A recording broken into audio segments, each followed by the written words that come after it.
voices that she talked to herself, that she was a bit touched, that she was crazy. One night she put those rumors to rest. She awoke from her bed. She chopped her husband and young son to pieces with an axe while they slept. Justice was indeed swift. She was dragged from her home, still in her blue nightdress, and dragged to the hanging tree. There she was hanged. A year later, an ice house and a morgue were built next to it. I guess you could get a cold, stiff one in those days. Driver, keep your eyes on the road and your mouth quiet. As I was saying, they no longer stand. Now, it's like everything else in Key West. Can anyone guess what it is now? Bar. Very good. You get a gold star. Miss Pettigrew likes you. Next time, raise your hand, though. And don't smile. As I was saying, it's a bar, Captain Tony's. We're on our way there now. Now, a few years ago, Captain Tony was trying to enclose an adjacent courtyard to enlarge his bar. A tree was in the way. As he was about to chop it down, he learned it was the Key West hanging tree. Well, he decided to keep it. He thought it would add character and class to his establishment. And so now it looms darkly over the bar and over something else. An inscription carved in stone in the ground next to the pool table. It reads Elvira Edmonds, age 19, 1822. It's her grave. But not only her remains, her mortal remains lie there. You see, her apparition is often seen. It's seen flitting about the bar. Men at the bar, talking big, as usual, will say, "Oh, Elvira sits in our lap. She plays poker. She has a drink." Lies, lies, lies, I say. It is to the women to whom Elvira appears.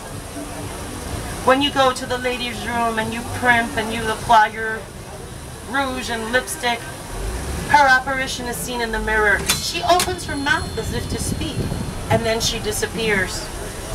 Maybe you ladies might go to the bar later tonight and see if you can be her sympathetic ear. Here on your left is Captain Tony's. If you look through the doors, you'll see the trunk of the hanging tree. You can see the branches over the tree, over the bar. And the last door here, that's where the pool tables are. That's where Elvira was hanged. That's where she haunts. And that's where she lies. Now we're on our way to the Audubon house. 1, 2, 3. Yes, we are the doomed! Amidst the ginger and hibiscus in this back garden, a presence looms. A man is seen pacing back and forth. Take plenty of pictures. This was the 1850 home of John Geiger, Key West's first harbor pilot and master wrecker. But he led a double life, that of a bloodthirsty, plundering, murdering pirate. It's Pirate Geiger that's seen back there, pacing and taking care of his ill-gotten loot. But there are others here, other spirits. Draw your attention to that top window, the one with the light on the second floor, all the way to the right. The voices of children's laughter is often heard there. Visitors to the Audubon house, entering into that room, feel a distinct feeling of gloom, of doom. The caretakers have painted that room a lighter color many times, but the feeling persists, and rightfully so. You see, 4 of the 12 Geiger children died in that very room. 3 of the yellow fever, and 1 from a fall from that sapodilla tree in the front. He broke his neck. All 4 of their children's souls remain there. Now, Miss Pettigrew loves to talk about happy things, such as death. Death from illness. Miss Pettigrew is going to tell you about the yellow fever. You see, it hit tropical port towns, such as Key West, with a vengeance every summer. We couldn't figure out where it came from. So much so that we began to call it the stranger's disease. Why, some of you might ask? I'll tell you why. Because seafarers in our waters would dump the ill and the dead into the waters close to our shores. The hookers took over. Not those kind of hookers. Get your minds out of the gutter. I'm talking about the Key West body hookers. These were big, burly men with boat hooks. They'd go out to the shore, into the harbor, row out, scoop the bodies with their hooks, lash them to their rowboats, row them out to the tide channel, cut them loose, and let the sharks eat them. It was 19th century recycling. They got paid $1 for every body. Symptoms of the fever: chills, colic. Then the bleeding began. Out of every orifice in your body, and I mean every orifice, your pores would exude blood. Then mercifully, you began to vomit black, and you died. We tried many remedies, none of them worked. They were worse than the illness at times. But enough of that. On to cheerier subjects. We're on our way to the 1832 home of Captain Francis J. Watlington, his wife Emmeline, and 9 children. All girls. 1 bathroom. Imagine that, gentlemen, having 10 ladies in front of you at the outhouse in the morning. One day, one fine summer day, tragedy strikes the home. The eldest daughter contracts the yellow fever. There's no cure. Emmeline, the mother, just cries in her grief, trying to comfort her daughter as best as she can. She passes away, and soon after, the baby of the house contracts the yellow fever.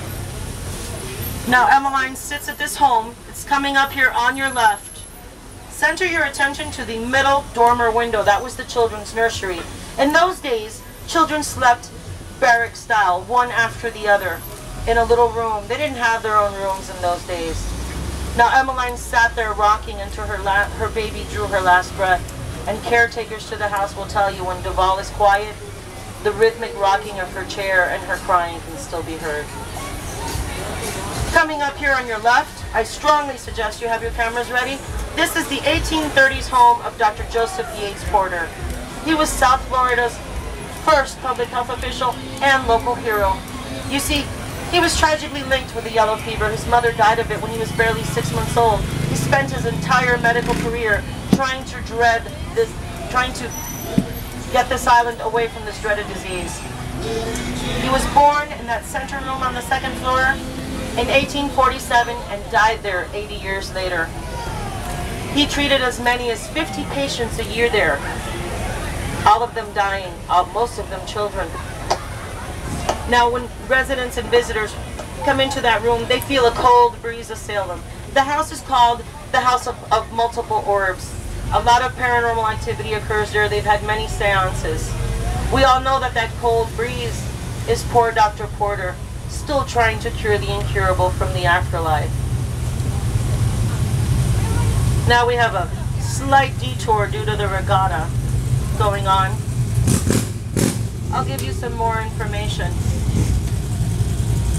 on our small island.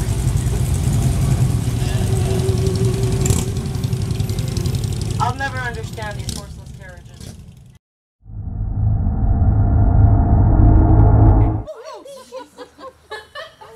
Oh my. So fish. Which one of you girls is a potty mouth? Not me. That's what they all say. My name is Benjamin Jonah. That's right, and I am a hooker. Well, I look like a Key West hooker?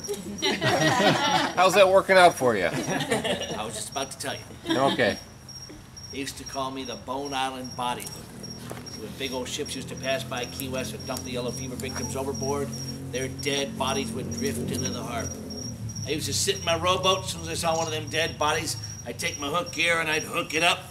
I'd pull it into my rowboat, and I'd row and row and row until finally I got out in the middle of the sea.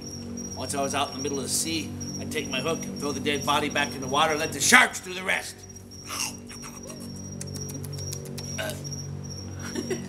They paid me $1 a body to keep the Key West Harbor clear of corpses. Pretty good living back then, $1 a body. That's how it's working out for me. And I got a head start after hooking for 40 years, but I got a head start. I started hooking when I was 14. Glad you caught that. One morning I hooked up a whopper. Boy, I should have got $2 for this fella. He was almost as big as this guy here, Kareem Abdul-Jabbar. But I got him out in the middle of the sea, and my hook got caught in his clothing. I couldn't shake it loose, and a big old shark came up out of the water and chomp, bit me and dragged me down to the David Jones locker. That was the end of old Ben Jones. I've been a ghost for over 100 years since then, so you might say that I'm a geriatric hooker. I'm going to be your host. While you're in here, stay in the group, or I will have to use this hook. Every time somebody strays away from the group, I have to fish out their dead body from the harbor the next morning. Then I have to do paperwork, and I hate doing paperwork, so stay in the group. That's right. Hold on, folks.